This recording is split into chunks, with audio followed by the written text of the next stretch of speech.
বর্তমানে অনেকেরই Facebook ID log in করতে গেলে এই সমস্যাটি দেখাচ্ছে, এনেবল টু ফ্যাক্টর অথেন্টিকেশন। এটার উপরে যদি আমরা ক্লিক করে দিই, এখান থেকে আমাদের বের করে দিচ্ছে, নয়তোবা দেখাচ্ছে নো ডাটা। সাধারণত এই সমস্যাটি হচ্ছে ফেসবুকের কিছু নতুন আপডেটের ফলে।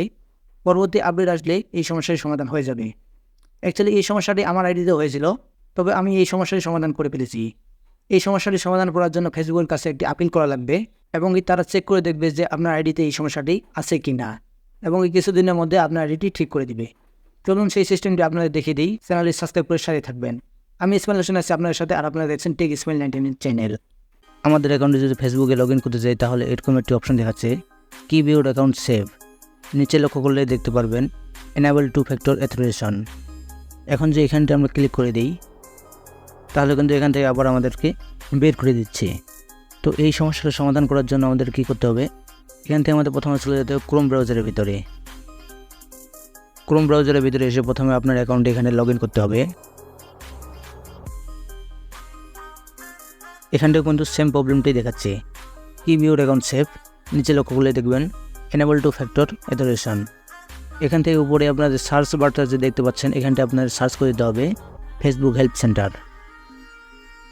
ফেসবুক হেল্প সেন্টার লিখে সার্চ দিলে আপনাদের সামনে ফেসবুকের অফিসিয়াল ওয়েবসাইটটি চলে আসবে। এখান থেকে আপনাদের ফেসবুকের অফিসিয়াল ওয়েবসাইটের ভিতরে প্রবেশ করতে হবে। এখানটায় আমাদের প্রবলেম হচ্ছে লগ ইনের, তার জন্য আপনাকে লগ ইন পাসওয়ার্ডের উপরে ক্লিক করে দিতে হবে। লগ ইন পাসওয়ার্ডে ক্লিক করার পর আপনারা নিচে লক্ষ্য করলে দেখতে পারবেন fix A log in problem. এখানটা আপনাদের ক্লিক করে দিতে হবে। এখানটা ক্লিক করে দিলে এরকম একটি ইন্টারফেস আপনাদের সামনে শো করবে। এখান থেকে একটু নিচে চলে আসতে হবে। এখানে নিচে লক্ষ্য করলে দেখতে পারবেন get help from friends, contact the friends. এটার উপর আপনার একটা ক্লিক করে দিতে হবে। একটু নিচে আসলে দেখতে পারবেন ওয়াজ দ্য হেল্পফুল, এখানটা আপনাদের নোতে ক্লিক করে দিতে হবে। এখানটা আপনারা 2 নম্বর যে অপশনটি দেখতে পাচ্ছেন, এটার উপরে আপনাদের ক্লিক করে দিতে হবে। এখন নিচে লক্ষ্য করলে দেখতে পারবেন অপশনাল, এখানটা আপনাদের প্রবলেমটি এখানে বলতে হবে। আপনার সমস্যাটি বলতে হবে যে আমার ফেসবুক আইডিতে লগ ইন করতে পারতেছি না, এনেবল টু ফ্যাক্টর অথেন্টিকেশন দেখাচ্ছে, এবং কি সেখানটা ক্লিক করলে আমাদেরকে বের করে দিচ্ছে। সিম্পলি এখানটি লিখে দিতে হবে। আমি আগে থেকে লিখে রেখেছি, এটা এখানে আমি পেস্ট করে দিলাম। আপনারা যদি আমার থেকে ভালো করে লিখতে পারেন তাহলে লিখে দেবেন, তা না হলে আমি এটা ডেসক্রিপশন বক্সে দিয়ে দিব, সেখান থেকে আপনারা কপি করে নিতে পারবেন। এটা এখানটায় লিখে দেওয়ার পর সাবমিট বাটনের উপরে ক্লিক করে দিতে হবে। সাবমিটে ক্লিক করে দিলেই দেখতে পারবেন thanks, your feedback helps improve this answer for everyone.